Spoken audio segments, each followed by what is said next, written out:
கொடுத்துருக்காங்கன்னா திருக்குறள். இந்த இதோட ஆன்சர்ஸ் பார்க்கலாமா? பாருங்க, இதுல எண்களை கண்டுபிடிப்பேன், அந்த எண்ணிக்கைக்கு ஏற்ப கொடுக்கப்பட்ட சூழலுக்குரிய சொற்களை எழுதுவேன்னு சொல்லி கொடுத்துருக்காங்களா? இங்க பாருங்க, இதுல எண்களை நீங்க தான் கண்டுபிடிக்கணும். 5 நம்ம எழுதிருக்கோமா? அடுத்து இங்க 4 பாருங்க, மீன்ல ஒளிந்துள்ள எண் 4. இங்க பட்டாம்பூச்சி அதாவது வண்ணத்து பூச்சியில ஒளிந்துள்ள எண் 3. இங்க பாருங்க, சுண்டலில ஒளிந்துள்ள எண் 7. இங்க பாத்தீங்கன்னா மேகத்துல ஒளிந்துள்ள எண் 8. இங்க மட்டை பந்துல ஒளிந்துள்ள எண் 10.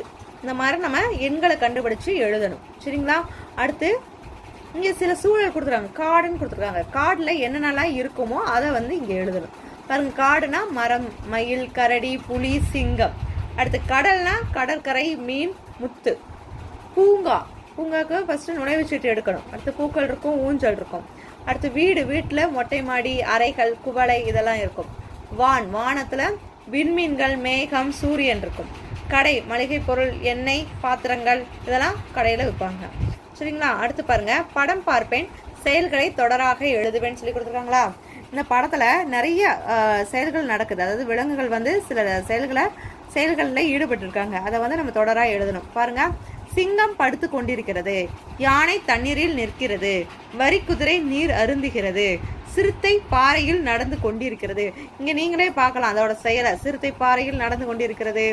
இங்க பாருங்க, வரிக்குறை தண்ணீர் குடிக்கிறது. இங்க குட்டி யானை வந்து தண்ணீரை பீச்சு தானே அடிச்சுக்கிறது. அது மாதிரி இங்க குரங்கு வந்து மரத்தின் பின்னாடி ஒளிஞ்சிருக்கு. இதுதான் நம்ம இங்க எழுதியிருக்கோம்.